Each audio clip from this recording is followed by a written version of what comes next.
लेकिन उसके बाद भी किस तरह से घोसी में यहां पर सुनील जी, जो जमीन पर जो कार्यकर्ता है बीजेपी का, वो लेकिन क्यों खुश नजर नहीं आ रहा, वो अलग नारे लगा रहा है।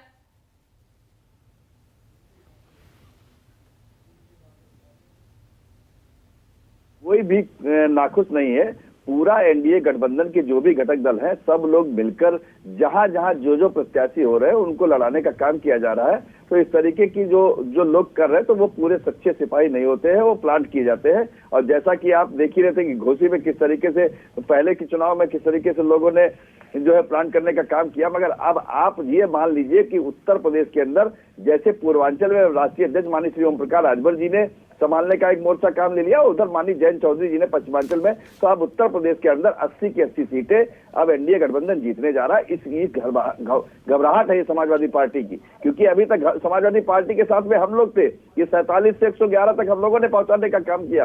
पूर्वांचल की धरती गवाह है कि जहां पर हम लोगों ने इनको बढ़त दिलाने का काम किया। आप इनका एरिया देख लीजिए जहां से। लेकिन यहाँ तो विपक्ष के पास हम दूर जाए ना, अभी तो आप ही के जो तमाम आपसे जुड़े हुए जो लोग हैं, बीजेपी के जो लोग हैं, वही कह रहे हैं कि अरविंद राजभर तेरी खैर नहीं। नहीं, हमने कहा ना, ये कुछ ऐसे लोग होते हैं जो प्लांट किए जाते हैं। जैसे कि आप देखिए ना कि आखिर आप सच्चे सिपाही है, जिसको टिकट दिया गया है उसको आप चुनाव लड़ाने का काम कर रही है। आज हमारे यहाँ जो भी प्रत्याशी आएंगे एनडीए के गठबंधन के सारे लोग जो उनको लड़ाने का काम करेंगे। तो ये छोटी छोटी चीजें आप उस पर नजर मत डालिए। आप देखिएगा कि इस तरीके से एनडीए के लोग जो है 80 की 80 सीटें जीतने वाले हैं। और इसी घबराहट में समाजवादी पार्टी परेशान है, क्योंकि अब ना तो जयंत चौधरी जी उनकी हाथ पकड़ने वाले हैं, ना ओम प्रकाश राजभर जी जो अभी तक पूर्वांचल की धरती पे थे। तो अब ये घबराहट इन लोगों की है। तो इन लोगों के द्वारा इस तरीके का काम करें। पूजा जी, आप इनसे जरा पूछ लें सुनील जी से कि घोसी में भी तो आप लगे थे, परिणाम क्या आया? तो आप जरा अखिलेश भाई आप उस घोसी की चिंता मत करिए। आप उस घोसी की चिंता मत करिए। आप एक सीट जीतकर 80 लोकसभा की सीटों की बात कर रहे हैं जी। मैंने आपको मौका दिया, बोलने दीजिए अखिलेश जी को।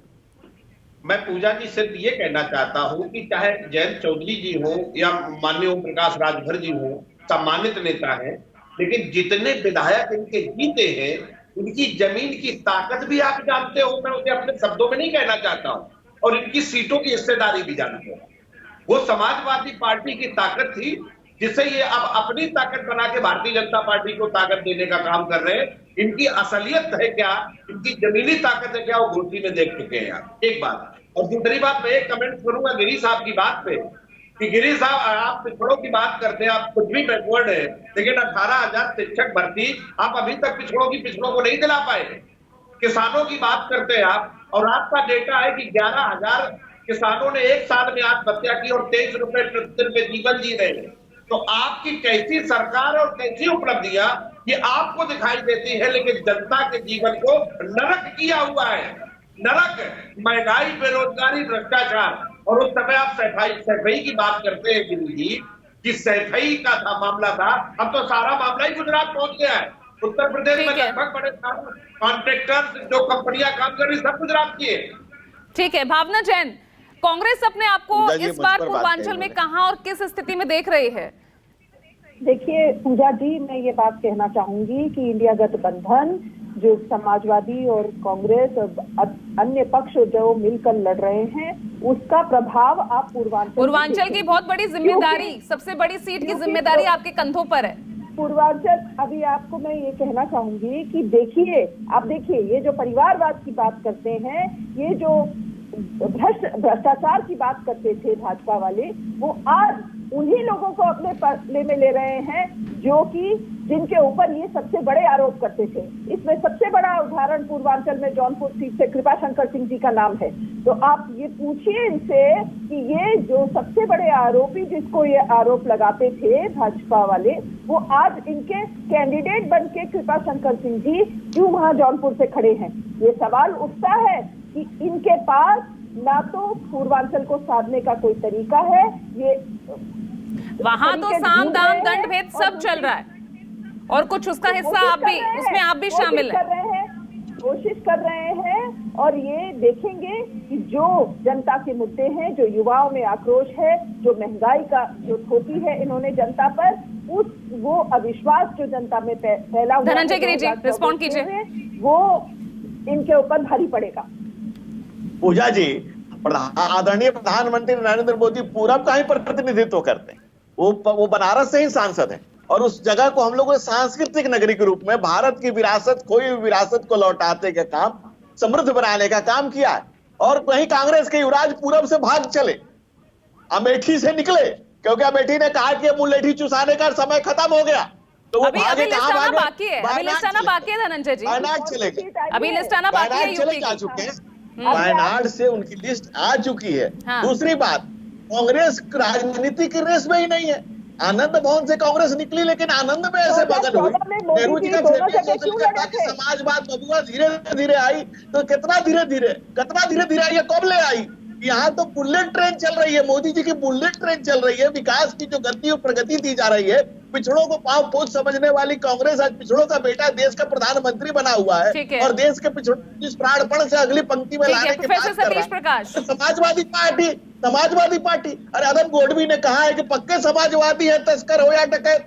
कितना असर है खादी के उजले लिबास में? खादी के उजले लिबास में समाजवादी ठीक पार्टी है, ने गुंडाई। ठीक है धनंजय जी, प्रोफेसर सतीश प्रकाश। ये किसने छुपा हुआ है क्या? जी देखिए धनंजय जी, आपने बिल्कुल सच कहा कि मोदी जी उत्तर प्रदेश को रिप्रेजेंट करते हैं, लेकिन आज भी मोदी जी के मन में अगर कुछ बसता है तो वो गुजरात ही बसता है। भारत सरकार का तमाम इन्वेस्टमेंट चेक कर लेना जा करके, गुजरात का हिस्सा 40% है, 46%। तमाम बड़ी बड़ी कंपनियां, तमाम अगर सिलिकॉन का बनेगा तो वहां लगेगा, मोबाइल का लगेगा तो वहां लगेगा, तारा इन्वेस्टमेंट लगेगा तो गुजरात में लगेगा। अहमदाबाद में सबसे बड़ा अगर हॉस्पिटल खुलेगा वो अहमदाबाद में होगा। अगर बुलेट ट्रेन बनाने की बात होगी वो अहमदाबाद में होगा। पूरे देश में जो सप्लाई है ना, ये उत्तर प्रदेश के लोगों को बहुत दिन तक आप बेवकूफ नहीं बना सकते। बिल्कुल, बहुत और अच्छे से आप दूसरी फैक्ट्स बात एंड में- फिगर्स रख रहे हैं प्रोफेसर देखिए, सतीश, लेकिन अपना स्टैंड तो क्लियर करना होगा बहन जी को। सुनिए 1 लाख चलो का नारा देकर उसी की मदद करना। पूजा जी आपके शो में कह रहा हूं, कहीं ना कहीं गठबंधन के ऊपर चर्चा करके बीजेपी मुद्दों को भटकाना चाहती है। बीजेपी को यह बात मालूम है कि बहुजन समाज पार्टी का मूल वोटर, जो एक बहुत बड़ा वर्ग है, जो अपने आप को असुरक्षित महसूस करता है, ये लगभग 42% बैठता है। ठीक है। बहुजन समाज पार्टी तमाम ताकत के साथ चलिए। लड़ेगी। एक छोटी सी बात राजभर जी से एक बात कहना चाहता हूं जल्दी से। कि आपको विधानसभा में उत्तर प्रदेश के 4 टुकड़े करने की जरूरत नहीं है। बहुजन समाज पार्टी ने अपनी सत्ता ठीक में है, जब आई, बाकायदा समय कम है केंद्र मेरे पास सरकार के प्रोफेसर पास सतीश, एक समय कम है बहुत।